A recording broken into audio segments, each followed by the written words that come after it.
Today is our new topic differentiation. आज हम बेटा डिफ्रेंसिएशन के बारे में बात करेंगे। देखते हैं कि क्या होता है डिफ्रेंसिएशन। ठीक है, देखिए बेटा, इसका पहले यहाँ से इंट्रोडक्शन क्या है, जो कि मैंने यहाँ पर ऑलरेडी बोर्ड पर लिखा हुआ है। क्या कि rate of change of one function with respect to another function that is called differentiation. इसका मतलब बेटा क्या होता है कि एक फंक्शन का दूसरे फंक्शन के रिस्पेक्ट में रेट ऑफ चेंज क्या कहलाता है बेटा, यहाँ से डिफ्रेंसिएशन कहलाता है।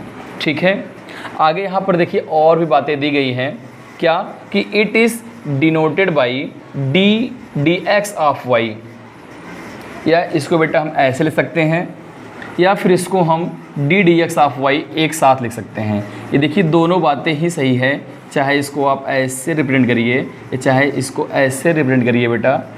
मैक्सिमम केस में हम ऐसे रिप्रेजेंट करते हैं। ठीक है, इसे हम रीड क्या करते हैं बेटा, read as d d x of Y.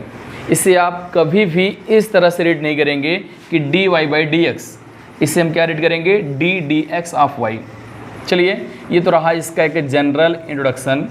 अब आगे हम बात करते हैं इनके कुछ इम्पॉर्टेंट फार्मूलों के। ठीक है, अब देखिए बेटा, हम एक एक फार्मूलों के बेटा बारे में आपको बताएंगे यहाँ पर, जिसको आपको क्या करना है, तैयार करना है, और उसी पर बेस्ड हम क्या करेंगे, क्वेश्चन सॉल्व करेंगे आपके एनसीईआरटी बुक का। ठीक है, सम इम्पॉर्टेंट फार्मूला। देखिए बेटा, डिफ्रेंसिएशन का पहला जो इम्पॉर्टेंट फार्मूला है, क्या है वो है आपका d d x of x to the power n. इसका बेटा फार्मूला क्या होता है, n dot x to the power n minus one. यहाँ जो बेटा एन है, इसका मतलब कोई नंबर हो सकता है। ठीक है, देखिए अब d d x of x to the power n का बेटा फार्मूला क्या होता है, n x power n minus one.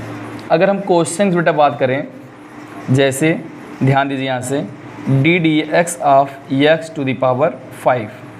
अब देखिए यहाँ से यहाँ पर कौन सा फार्मूला सबमिट होगा, एक्स की पावर एन का फार्मूला सबमिट होगा। देखिए यहाँ पर एन का बेटा काम कौन कर रहा है, 5 काम कर रहा है, तो यही फार्मूला लगाएंगे हम, n dot x power n minus one का। आपका बेटा इसका सलूशन क्या हो जाएगा, इसी पर बेस्ड होगा आपका, कैसे, 5 dot x to the power 5 minus 1। आपका आंसर कितना आएगा, 5 into x to the power 4। ये आपका क्या हुआ बेटा, एक्स पावर 5 का डिफ्रेंसिएशन हुआ विद रिस्पेक्ट टू एक्स। क्या आया, 5 into x to the power 5 minus 1, 5 dot x power 4। ये हमारा क्या हो गया, आंसर हो गया। तो इसी प्रकार क्वेश्चन सॉल्व करेंगे। अभी यहाँ पर देखिए हम इक्का दुक्का क्वेश्चन देखेंगे। ठीक है, उसके बाद हम प्रॉपरली आपके बुक के क्वेश्चन को सॉल्व करेंगे। आप ध्यान दीजिए बेटा, इसी पर कुछ इम्पॉर्टेंट फार्मूले और भी बने हुए हैं। जैसे अगर कहीं लिखा हुआ है D d x of x, इसका बेटा फार्मूला क्या होता है, इसका फार्मूला 1 होता है। इस बात को आप डायरेक्टली इसको तैयार कर लीजिए। ठीक है, अब ये कैसे आया, ये भी आपका इसी फार्मूले से बना हुआ है। और दूसरा बेटा फार्मूला हमारा क्या है,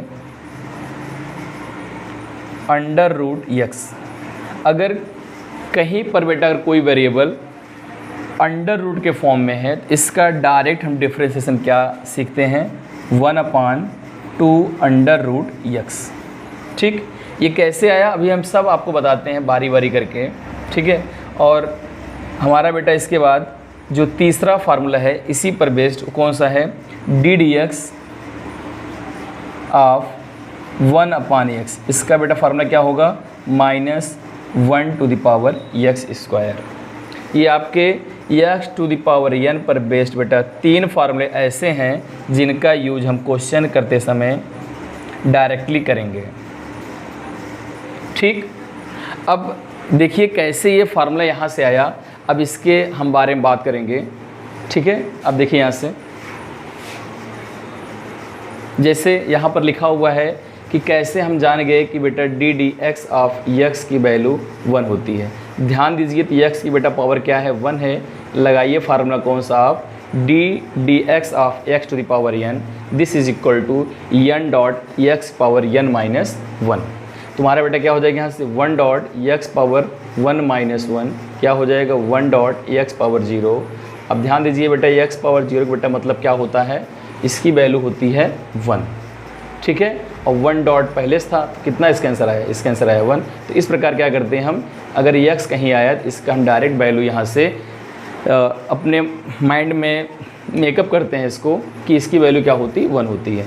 उसी प्रकार जैसे लिखा हुआ है ddx अंडर रूट x, अब इससे हम क्या कर सकते हैं ddx, अब अंडर रूट x को लिख सकते हैं क्या बेटा, यहाँ से हम x पावर 1/2 लग गया फार्मूला, इसके ऊपर भी वही कौन सा ddx of x to the power n का क्या कि 1/2 इंटू x पावर 1/2 माइनस 1, कितना आया ये 1/2 इंटू x पावर 1/2, 1 में बेटा सब्ट्रैक्ट होगा क्या हो जाएगा आपका ये माइनस 1/2 हो जाएगा। और ध्यान दीजिए ये जब नीचे है तुम्हारा बेटा कितना हो जाएगा 1/x पावर 1/2। अब यहाँ से ध्यान दीजिए तो 1/2 इंटू कितना x पावर 1/2 मतलब कितना हुआ रूट x, क्या है आपके पास यहाँ से 1/2 अंडर रूट x आ गया, ठीक। तो ये कैसे आए फार्मूले सारे हमने आपको यहाँ पर डिस्कस कर दिए। और देखिए तीसरा फार्मूला जो हम डायरेक्ट x को याद करेंगे क्या है वो ddx ऑफ 1/x। इसका मतलब क्या होता है, अगर इसको हम पावर के फॉर्म में लिखें तो क्या हो जाएगा x पावर -1 हो जाएगा आपका ये। तो यहाँ पर वही लग गया फार्मूला आपका कौन सा x टू द पावर -1, क्या x पावर n का बेटा फार्मूला कौन सा है n dot x power n -1। तो यहाँ आपका क्या हो जाएगा -1 इंटू x पावर -1 क्या हो गया आपके यहाँ से -1 डॉट x पावर -2 जो कि क्या हो गया -1 अपान ये नीचे आएगा क्या हो जाएगा बेटा पावर आपका पॉजिटिव हो जाएगा। तो -1/x² क्या है इसका डिफ्रेंसिएशन है विद रिस्पेक्ट टू x, जिससे हम क्या करेंगे डायरेक्टली तैयार करेंगे, ठीक है। तो ये हुआ बेटा x का कितना होता है 1 होता है, और रूट x कितना होता है 1/2 रूट x होता है, 1/x बेटा कितना होता है आपका -1/x² होता है। तो एक बात यहीं पर और ध्यान देंगे हम कौन सा, अगर कहीं डिफ्रेंसिएशन बेटा पूछा जाए किसका कांस्टेंट टर्म का, तो इसका डिफ्रेंसिएशन क्या होता है, किसी भी कांस्टेंट टर्म बेटा डिफ्रेंसिएशन जो होगा वो क्या होगा 0 होगा। कांस्टेंट टर्म बेटा मतलब जैसे 1 -2 1/3 पाई 0 कामा -1/4 एंड सो ऑन, ठीक इसी प्रकार अगर ऐसी वैल्यू अगर आएंगी बेटा कांस्टेंट टर्म की, ठीक है, जैसे 5 4 3 -1 -2 -3, जैसे कि हमने यहाँ बताया आपको कि 1 -2 1/3 पाई 0 -1/4, ये सब क्या होगा बेटा इसका जो डिफ्रेंसिएशन होगा वो डायरेक्टली क्या हो जाएगा आपका 0 हो जाएगा। तो आपको बेटा यहाँ तैयार क्या करना है, तैयार आपको करना है कौन कौन सा फार्मूला, यहाँ पर